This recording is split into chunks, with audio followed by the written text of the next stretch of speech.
네, 중간에 뭐 조작 실수로 중간에 끊어져 가지고 이어서 붙여서 가도록 하겠습니다. 뭐 어차피 약간 수업 강의를 끊어갈 시간이었으니까 타이밍이었으니까 자 이게 어떤 뭐그 대하자 간에는 그렇게 가는데 이제 떨어진 경우에가 문제가 되겠죠. 떨어져 있으면 나는 정상적으로 보냈는데 저쪽에 도착을 안 했을 때가 문제가 돼요. 예.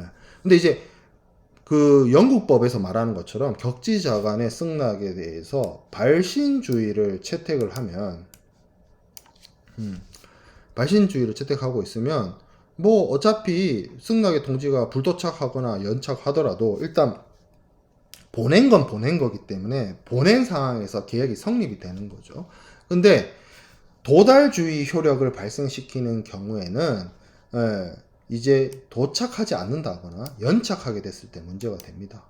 그래서 이 경우에 이렇게 연착된 승낙에 대해서 청약자가 피청약자에게 지체 없이 효력을 알리거나 늦게 도착했지만 인정해 줄게 뭐 이런 걸 알리거나 뭐 사정상 주변의 사정상 원래 정상적으로 보냈다면 도착했을 그런 상황에서 이게 뭐 사고가 있었다는 걸 입증하면 그런 어떤 늦게 도착하거나 지연 도착하는 것에 대한 사안에서 그 당사자들을 보호하고 있습니다.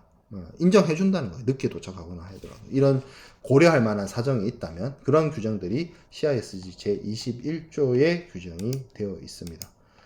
자, 다음에 우리가 이제 승낙까지 살펴봤고 전자계약에 대해서 살펴볼게요. 뭐 이 앞에서 봤던 내용들은 사실 뭐 길게는 한 200년 전부터 있었던 편지, 뭐 가까이는 뭐 어떤 전화, 전보 이런 것들과 관련되어서 계약의 성립이든 발신이든 뭐 청약과 승낙의 의사표현의 발신이든 도달이든 이런 것들 얘기를 하지만 오늘날에서는 사실상 전자적인 방식으로 이루어지죠. 그 전자적인 방식이 하나의 어떤 홈페이지와 같은 플랫폼을 이용할 수도 있고 아니면 단순하게 전자 메일을 주고받는 것으로서 계약을 성립시키거나 효력을 발생시키는 것일 수도 있습니다.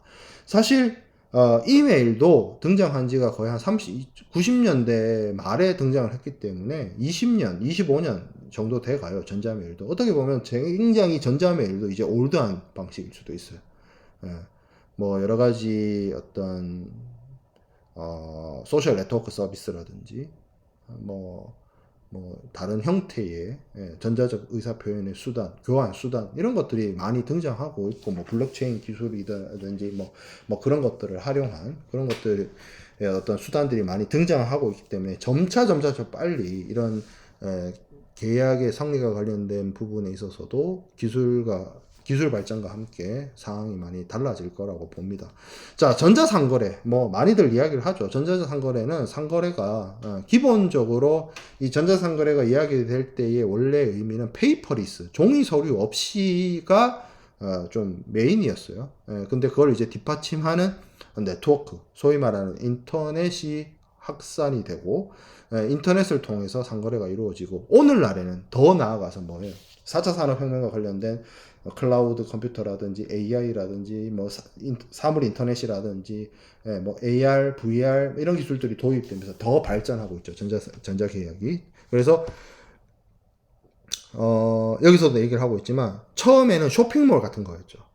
뭐 특정 사이트를 뭐 되겠죠. 뭐 지마켓이든 뭐 그런 뭐 11번 가든 뭐 그런 기업이 운영하는 쇼핑몰을 통해서 물건을 판매하는 방식이었다면 그런 것들이 있을 수 있고 또 이메일을 통해서 물건을 청약과 승낙을 주고받는 그런 경우도 있을 수 있고 그리고 인터넷보다는 어떤 조금 더 안정된 인트라 하나의 독립된 네트워크라고 할 수 있는 인트라넷과 같은 방식에 의해서 전자적 교환, 문서의 전자적 교환을 통해서 계약 성립을 할 수 있는 그런 방식으로 바뀌어가고 운영되고 있는 거죠. 그러니까 오늘날에는 사실 지금 28번 슬라이드에 있는 내용도 되게 올드 패션한 거예요. 요즘에는 뭐 더 나아가서 거래가 기업이 단순하게 전자적인 방식으로 물건을 고객한테 이렇게 판매하는 방식이었다면 지금은 거기서 한 단계 나아갔죠. 고객과 고객. 예를 들어서 중고거래든지 당근 뭐 이런 것들. 예, 처음에는 단순히 기업이 홈페이지를 만들어서 거기 홈페이지에 이렇게 디스플레이된 물건을 소비자가 들어가서 구매를 하면 배송이 오는 시스템이었는데, 기업은 이렇게 바뀌었죠. 라스트 마일 딜리버리라고 해서 그러니까 판매자가 이 물건을 판매하겠다라고 해서 밀어내는 방식이 아니라 소비자의 구매 패턴이나 성향이나 이런 것들을 고려해서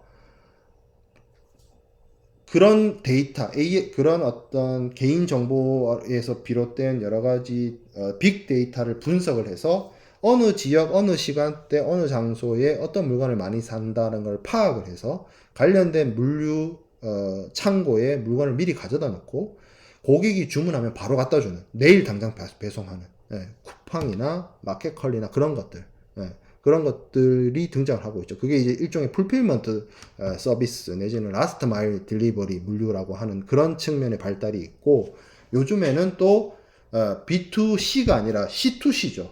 당근 거래 같은 거. 예, 그런 형식으로 이제 전자상거래가 많이 발전을 하고 있습니다. 제가 이게 전자상거래와 관련된 수업이 아니기 때문에 여기까지만 설명하고 넘어갈게요.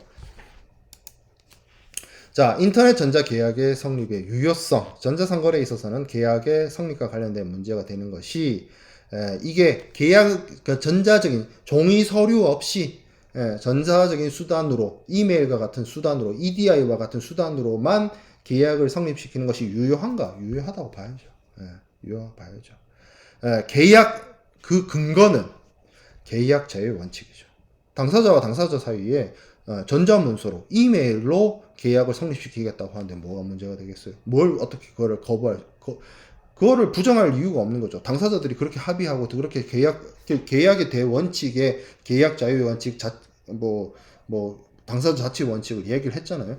전자적인 방식으로 그렇게 하겠다는데 그걸 막을 수 있는 방법이 없어요. 그래서 운시트랄 모델법, 전자상거래와 관련된 운시트랄 모델법에 있어서도 전자메시지가 사용되었다는 이유만으로 계약의 유효성이라든지 그런 것들을 부정할 수 없다라고 규정하고 있습니다. 그래서 현재 컴퓨터라든지 네트워크를 통해서 당사자들의 의사표시가 주고받고 하게 되면 그걸 바탕으로 계약과 상거래를 충분히 할 수 있는 상황이 되는 거죠.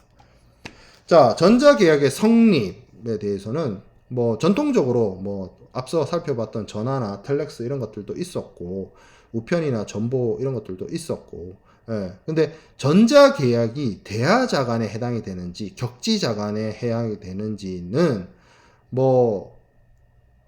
좀 따져봐야 될 문제예요. 전자계약의 형태가 좀 다양하기 때문에 이게 사실 전자계약이 대하자간이냐 격지자간이냐, 이메일 같은 거는 서로 멀리 떨어진 사람한테 보내는 거니까, 혹은 소셜 네트워크는 또 실시간이니까 이게 되게 조금 난감하거나 조금 판단하기 어려운 영역이긴 한데, 전자 메일을 사용한다 하더라도 상대방한테 전달되는 게 매우 짧은 시간이 걸리죠. 그래서 격지자간의 의사표시로 봐서 발신주의로 적용을 해야 된다라고 하는 견해도 있습니다. 이게 이제 격지자간 거래에 해당이 된다. 그렇기 때문에 발신주의로 봐야 된다. 그리고 인터넷이나 이런 경우에는 승낙 발신이 그러니까 매우 짧은 시간이라도 전달이 되기 때문에 격지자간으로 봐서 발신주의를 적용해야 된다는 것도 있고, 똑같은 얘기인데 다른 해석을 내놔요. 승낙 그 전자메일을 이용한 것이 발송하고 승낙하고 이 발신과 도달이 거의 same time이기 때문에, 인간이 느낄 수 없을 정도의 same time이기 때문에 대하자간으로 봐야 된다. 그래서 도달주의가 적용해야 된다는 견해도 있다는 거죠. 이거는 격지자간으로 해서 발신주의로 봐야 된다는 견해, 대하자간으로 봐서 도달주의로 적용해야 된다는 견해가 상존합니다. 상존해요. 근데 UCC, 미국 통일상법전에서는 도달주의를 택하고 있고, 운시트랄 전자상거래 모델법하고 CISG 입장에서는, 해석의 입장에서는 기본적으로 그러니까 CISG는 수단 이거 상관없이 계약을 성립시키고 승낙하고자 하는 의사표현은 도달주의다, 이런 입장이기 때문에 CISG는 이 두 개의, 이건 모델법이긴 하지만, 그리고 비엔나 협약에 있어서의 공통적인 입장은 전자계약이라 할지라도 계약의 성립에 있어서 계약을 성립시키는 의사표현, 계약을 성립시키는 승낙, 계약을 성립시키는 청약, 이것들의 의사표현은 도달했을 때 효력을 발생시킨다는 게 맞는 해석인 것 같아요. 대체적인 해석도 그렇고 제 생각도 그렇습니다. 그런데 전자계약은 여러 가지 문제들이 많아요. 뭐 여러 가지 형식성이라든지 왜냐하면 실제로 중재와 관련된 거는 뭐 서면 계약, 서면 합의가 있어야 된다는 내용이 들어가 있다든지 뭐 이런 것들이 있고, 그리고 이런 전자서명과 관련해서 전자적 서명이 우리가 알고 있는 뭐 도장이라든지 이런 것들, 인감 도장이라든지 이런 것들을 완전히 대체할 수 있느냐, 그리고 전자적인 방식의 의사표시가 믿을 수 있느냐, 해킹 당한 거 아니냐, 뭐 이런 것들에 대한 문제들이 공존하고 제기됩니다. 그래서 전자서명과 관련된 유효성과 관련해서 한국의 전자거래기본법은 공인인증서 뭐 이런 것들을 사용하면 기명한다라고 보았는데, 공인인증서도 사실상 최근에 폐지됐죠. 그렇죠.